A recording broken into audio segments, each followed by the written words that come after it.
Hello दोस्तों, मेरा नाम सुरभि है और मेरे जीजू का नाम रामू है। एक दिन जीजू ने मुझे गंदी फिल्म देखते हुए पकड़ लिया। उस दिन से जीजू मेरे साथ गंदा काम करने की जिद करने लगे। वे मेरा उद्घाटन करना चाहते थे, लेकिन हर बार मैं उन्हें मना कर देती। मेरी एक परीक्षा नज़दीक आ रही थी। हमारे घर पर ऐसा कोई नहीं था जो मुझे कॉलेज तक ले जाए। कॉलेज हमारे घर से काफ़ी दूरी पर था, इस कारण हमें एक दिन पहले ही कॉलेज जाना पड़ रहा था। फिर मैं जीजू को लेकर चली गई। मैं जीजू के साथ नहीं जाना चाहती थी।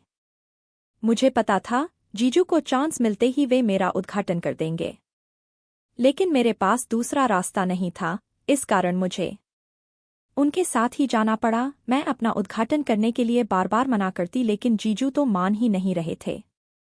आज हम एक होटल में रुकने वाले थे। मैं जीजू से 2 कमरे बुक करने की जिद कर रही थी, लेकिन जीजू ने एक ही कमरा ले लिया। कमरे में जाते ही जीजू ने मेरी कमर को टच कर लिया और फिर करीब रात के 12 बजे जीजू ने मेरे साथ। मेरा नाम सुरभि है, मेरी उम्र 24 साल की हूँ। अभी तक मेरा कॉलेज खत्म नहीं हुआ था।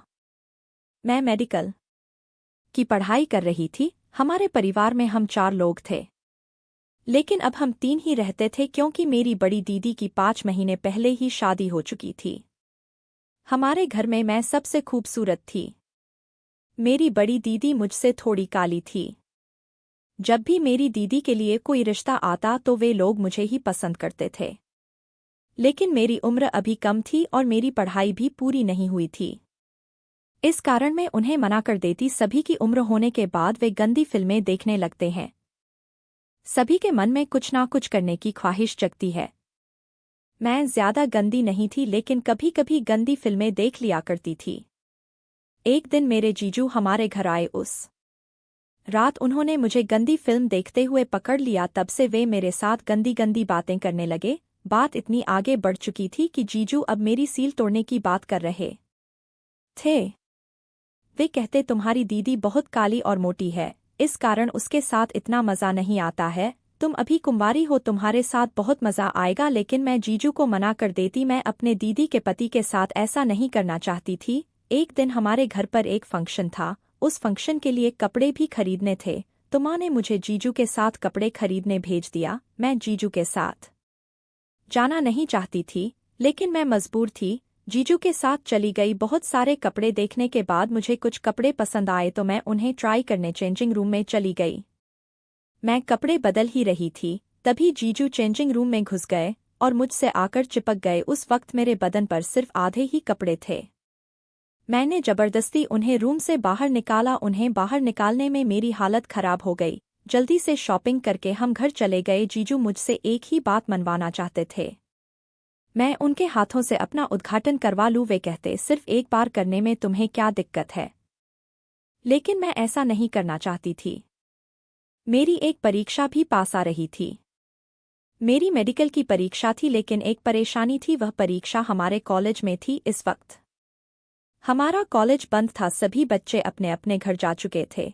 फिर भी कॉलेज वाले एग्जाम ले रहे थे। कॉलेज हमारे घर से बहुत दूर था, जाने में करीब 1 दिन लग जाता था। हमारे घर पर मुझे कॉलेज तक ले जाने वाला कोई नहीं था, तो दीदी कहने लगी, तू तेरे जीजू को साथ लेकर जा, हमारे पास गाड़ी भी है, तुम्हें जाने में कोई दिक्कत नहीं होगी। सुबह ही हम घर से निकल गए। करीब शाम के 5 बजे हम कॉलेज पहुंच गए, लेकिन हम कॉलेज में नहीं गए। हम एक होटल में रहने चले गए। जीजू ने एक कमरा बुक कर लिया। मैं 2 कमरे बुक करना चाहती थी, लेकिन जीजू ने मना कर दिया। खाना खाने के बाद जीजू कहने लगे, चलो हम पार्क में घूम आते हैं। मुझे पार्क में घूमने में बहुत मज़ा आता था, तो मैं जल्दी से मान गई। लेकिन जीजू मुझे पार्क की बजाय किसी जंगल में लेकर चले गए। रात के 10 बज रहे थे। जंगल बहुत ही डरावना हो चुका था। मेरे पसीने छूट गए। जीजू मुझे लेकर घने जंगल में चले गए। जीजू ने कहा, अब तुम्हें मेरी बात माननी ही पड़ेगी, नहीं तो मैं तुम्हें इस जंगल में अकेला छोड़कर चला जाऊंगा। मैंने पूछा, कौन सी बात? तो वे कहने लगे, तुम्हें मेरे साथ संबंध बनाना पड़ेगा। मैंने कहा, मैं मर जाऊंगी, लेकिन ऐसा कभी नहीं करूंगी। तभी जीजू अचानक अंधेरे में छुप गए। मैं होटल जाने का रास्ता खोजने लगी। बहुत समय तक मैं रास्ता ढूंढती रही, लेकिन मुझे कोई रास्ता नहीं मिला। हम काफी जंगल के अंदर आ चुके थे। मैं जोर जोर से चिल्ला रही थी, लेकिन आसपास कोई भी नहीं था। बहुत समय हो चुका था जीजू। अब तक बाहर नहीं निकले थे। मुझे बहुत डर भी लग रहा था। जंगल से अजीब अजीब आवाजें आ रही थी। अब मुझसे खड़ा भी नहीं हुए जा रहा था। अब मेरे पास एक ही रास्ता बचा था। जीजू की शर्त मानने के अलावा मेरे पास कोई रास्ता नहीं था। अगर मैं उनकी शर्त नहीं मानती तो कल का एग्जाम मैं नहीं दे पाती। मैंने जीजू से कहा, आप मेरे साथ जो करना चाहते हैं वह कर सकते हैं। प्लीज आप बाहर आ जाओ, मुझे बहुत डर लग रहा है। मेरी बात सुनते ही जीजू बाहर आ गए। फिर हम होटल चले गए। होटल के कमरे में जाते ही जीजू मेरे साथ गंदी गंदी हरकतें करने लगे। उन्होंने लगभग मेरे सारे कपड़े उतार लिए थे।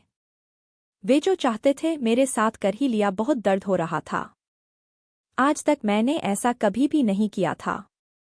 कुछ देर बाद मेरा खून भी निकलने लगा। मुझे मज़ा तो आ रहा था लेकिन उतना नहीं जितना मैं अपनी मर्जी से मान जाती। दबाता जीजू मेरे साथ बहुत समय तक मज़ा लेते रहे। उन्होंने मेरी पूरी शक्ति ही निचोड़ ली थी। अब मैं उनसे रुकने की बात कर रही थी लेकिन जीजू रुकने का नाम ही नहीं ले रहे थे। तभी मैंने उन्हें दीदी की कसम दे दी तो वे रुक गए। अभी रात के 3 बजे रहे थे तो मैं सो गई। सुबह जल्दी उठकर मैंने कुछ पढ़ाई करी और फिर मैं एग्ज़ाम देने चली गई। एग्ज़ाम खत्म करके मैं जीजू के साथ घर आ गई। उस दिन से मैं जीजू के साथ किसी भी जगह पर नहीं गई। अब मैंने जीजू से दूरियां बना ली। जीजू बहुत बुरे इंसान थे, मुझे आज पता चला। तो दोस्तों, आज की कहानी आपकी क्या राय है इस पर हमें कमेंट में ज़रूर बताएं। अगर आपको हमारी वीडियो अच्छी लगी हो तो आप लाइक, शेयर और सब्सक्राइब करना ना भूलें। धन्यवाद। मिलते हैं कल एक और नई कहानी के साथ।